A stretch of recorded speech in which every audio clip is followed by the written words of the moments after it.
So hello world. We're going to talk a little bit about communication today, and especially communications that happen with couples and partnership and business, and really how you can learn some specific ways to communicate more effectively. And really it's through the art of communication that love flows more freely. And I don't know about you, but I like to find ways that love can flow more freely. And so we can understand how to communicate really is the foundation of moving forward in the space of all communication. And really, when it comes to partnership, it's where our greatest triggers come up. So learning how to communicate effectively between masculine, feminine, man, woman is greatly beneficial in moving forward. What's your thoughts on communication, love? My thoughts on communication is that most people have no fucking idea how to communicate.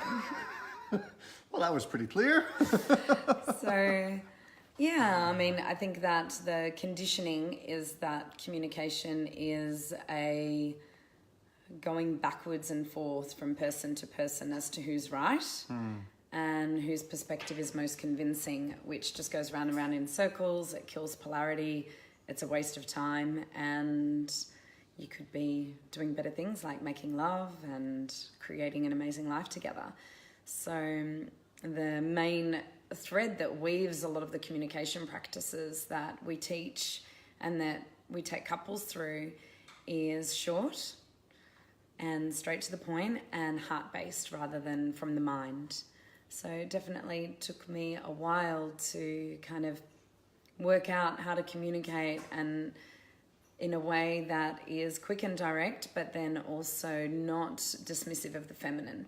So we're kind of combining the masculine ability to be focused and in the moment, in this present moment, not in the past of everything your partner's done or in the future of what they could do in this moment, and have that awareness to hold a container which doesn't take things personally, and then also really flowing from the feminine and sharing how we feel. And that balance can be hard to strike. It takes a lot of discipline, and it takes a shattering of the ego that wants to be right and that wants to make someone else wrong. Yeah, and I like what you share there with communication, because I feel like often that's all that is happening is I need to validate my reason of why I'm right and you're wrong. And that's kind of the precipice of how it's all happening. And I'm sure many of you can relate to situations where you've been in there and somebody's trying to prove their rightness. And it doesn't get anywhere as much as you want to feel like you're right, so that way you don't have to feel, empty and lonely and sad. Really, the space beyond trying to make somebody right or wrong is really where more grace can happen. And it's challenging, especially challenging when emotions are high and there's a lot of love on the table and there's a lot of, maybe it's business negotiations, whatever's happening, because there's this part of all of our beings that feel like, well, my way is the right way. How can anyone else change that differently? And to find a place where grace can actually happen inside of communication takes practice. Like anything else, it takes the willingness for both people to actually sit and say, okay, this is how I'm feeling, this is how you're feeling, and we can meet in the place where energies can actually come in alignment. And I love what you've been, we've been having some discourse around communication, and I love one of the things that you share around, what you're feeling and what you need. And so much of, even in my own communication style, like there's a very simple breakdown that Chantelle has been showing me that's really been beneficial. But I find some hesitations. It's like, no, I know how to do it this way, and what are you trying to show me? Stop. I don't need your ways.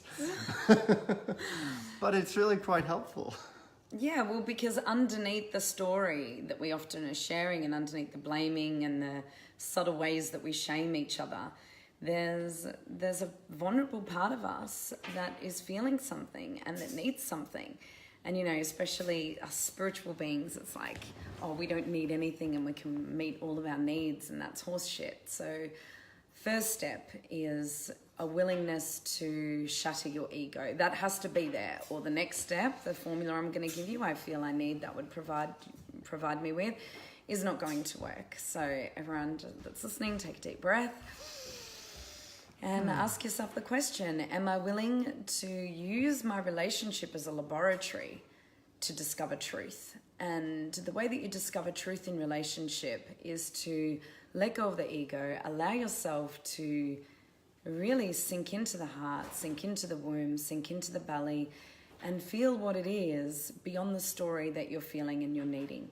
So that when you communicate, rather than going all these covert ways about saying, hey, I'm needing something here, you can actually just fucking say it and own it. And sometimes you can say I'd like or I'd love instead of I need. So basically the first step I feel is you've got a story in your head. So first of all, you're going to need to pause. If you don't pause, you're going to run with the story. So take a pause, run through the story. He's a fucking bastard. He didn't tune into me. I can't believe he said that. Or she's a bitch. She disconnected from me. I can't believe that. She just went ahead and did that without even considering me. So from that reactive space, we're going to make the other person wrong. We're going to say, you didn't even think about me in that situation. You didn't tune into me in that situation. You totally disregarded me, whatever it is. So first, we take a deep breath and we feel that reaction. We feel that energy that's like burning through our bodies. If you're in reaction, you can't be trusted to communicate, right? So let the story run. Don't be in denial of it. Validate it, okay? It's like, it's fair enough, I'm feeling this way. It's fair enough, I've got this story. And really, is it going to serve me to come to the person that I love with this story? And, you know, all the stories that we give each other, it really does a lot of damage to the relationship over time, and it definitely kills the chemistry. So you want to be friends with your partner. You want to really come to them from a place of trust and knowing that actually if they love you, they're going to want to hear what you're feeling. And it's so much easier to listen to someone when they're not in story and they're not making you wrong. So if you need to express and release from that reactive place before you communicate, just do some hand screams, shake a little bit, burn some energy. Maybe you need to take space to do it, or maybe you could do it in front of each other, and just keep dropping what's the energy and emotion underneath the story. So then you might feel abandoned, or like helpless, or words that are kind of, you're still in victim. So go underneath that. You want words that actually don't require someone else to make you feel that way. So it's like, if you're feeling abandoned, if you're feeling disheartened, if you're feeling unloved, if you're feeling claustrophobic, if you're feeling like your freedom's been taken away, they're not feelings, they're mental concepts which make someone else a perpetrator and you a victim. And the smarter your ego is, the more they'll be able to cover that up. So it's like, try just saying, I feel sad, or I feel angry, or I feel frustrated, or I feel fear. Just fucking own what you're feeling, right? Without anyone, the word can't have someone doing something to you. Very difficult to do, right? And the easiest way to come up with it is just to have those 5 things as your basic. There's no feeling that doesn't fit into one of those categories, right?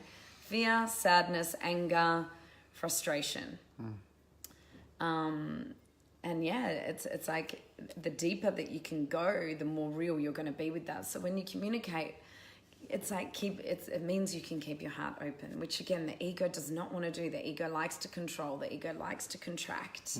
The ego likes to make you feel safe by creating separation through the mind. The heart likes to create connection by communicating with vulnerability and tenderness. So it's like, baby, I'm feeling really sad.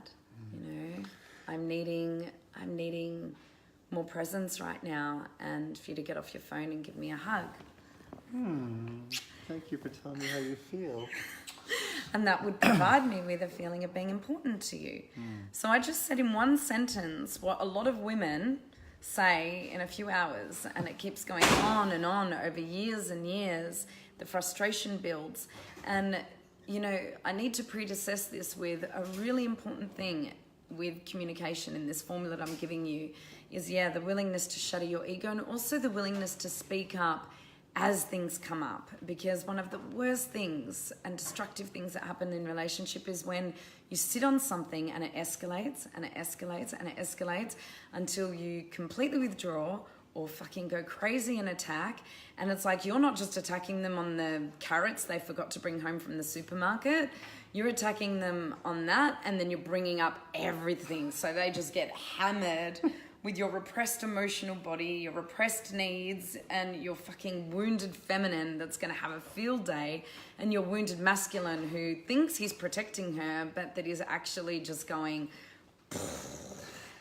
And a key for this, so what often happens is stuff builds up over time, and there's this feeling in our body of like, well, that's not important, and I don't feel like I need to share that right now. But I remember as a child, like my mom and brother, who I love dearly, like my sister and I would always kind of bring our emotions like right to the surface, but with the two of them, they would build up and build up and build up. And then when like the two of them would have a fight, it was like it was like World War III, because there was sometimes years and years of emotional repression that was there that would then come out into the surface. And I see that happen in families, in relating, in all of these different areas. And it's like the place of actually just sitting with what's happening inside and be able to communicate in that very simple, I feel sad, I feel angry.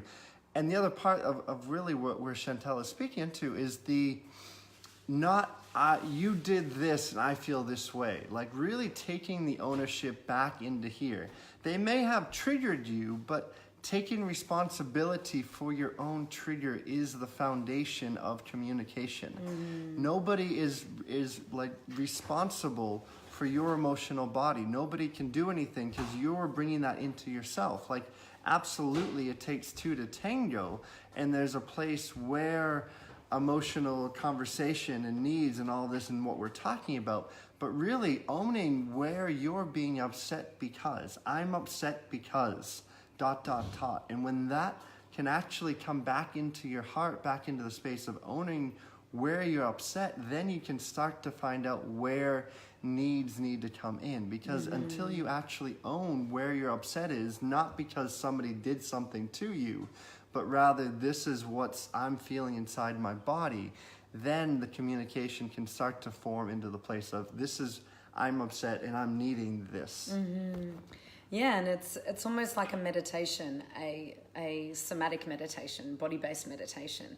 So you're communicating meditatively, which means without the mind, and like really here in the heart.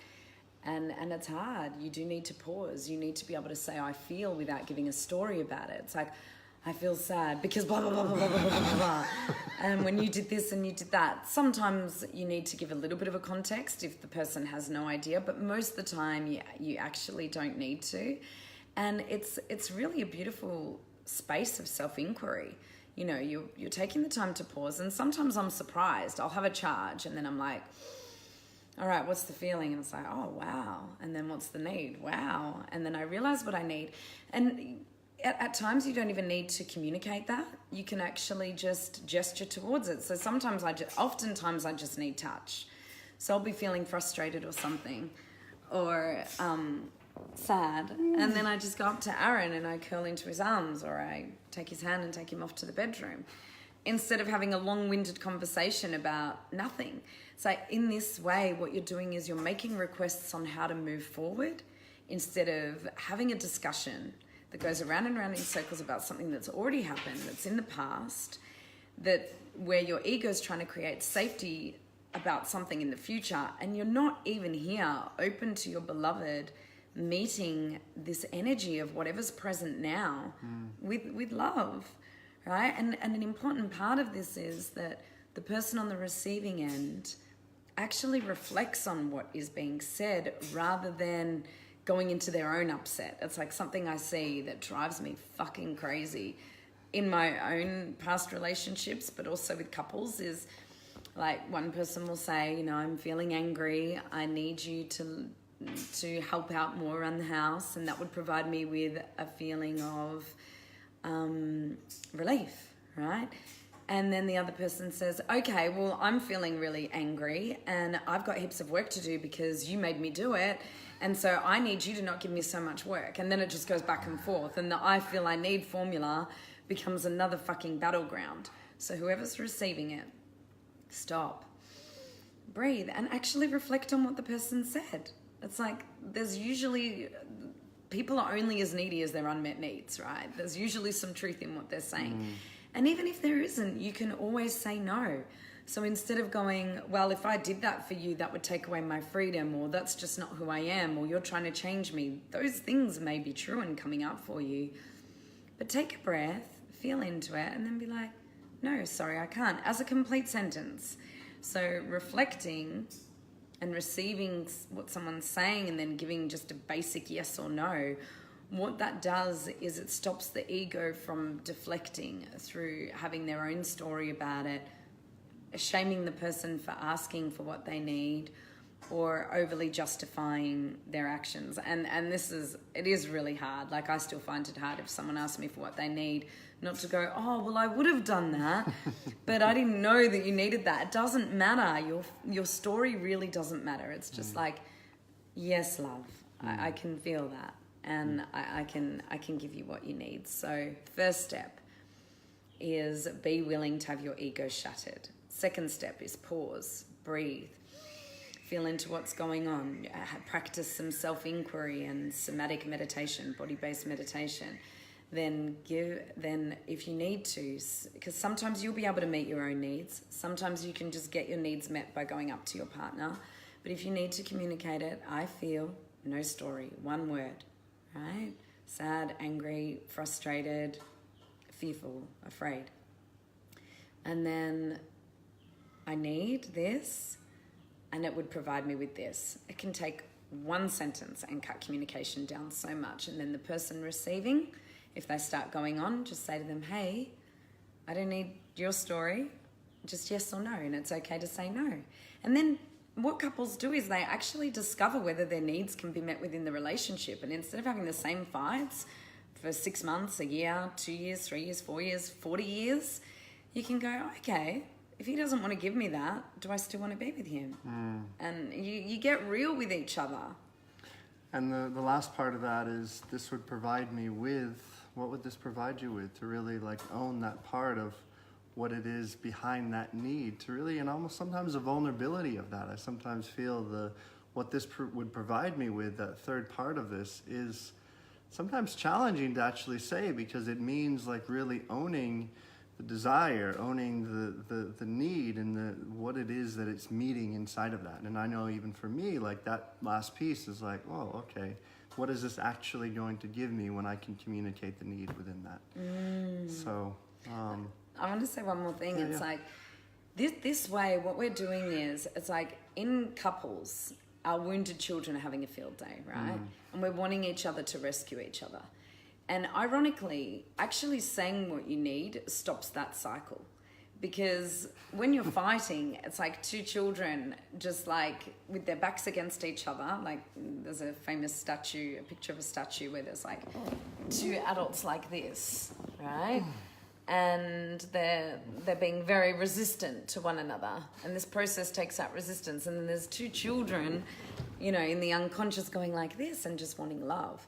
So when we can speak like this and actually receive someone being willing to meet our needs, guess what? That inner child in you that may have been neglected, that wasn't given the presence that you need, that couldn't speak up and say what you need to someone who could give you the level of listening and reflection that you required, starts to grow up and starts to heal. And that's the beauty of relationship. It brings fucking everything up that's not love, and then it says, can you bring love to this? Can you bring love to this, so that the parts of us can grow and we can let go of our conditioning, and we can let go of the patterns that we were taught from our mum and our dad and the school system, and, you know, the codependent framework that's offered in pretty much every mainstream media source that we have, and start something new where, instead of drama being acceptable and conflict being acceptable, we're actually sharing from a space. And it's still confrontational. There's still that stretching, but it's confronting in a way that you're kind of going through an individuation process and realizing that taking your projections off the other person and fully coming here and owning what you have to say, whilst at the same time really opening that to them, to receiving it and to seeing you and what you're feeling in your authenticity. So you're saying it requires receptivity, Yes. willingness, and love. And honesty, you know, just get honest.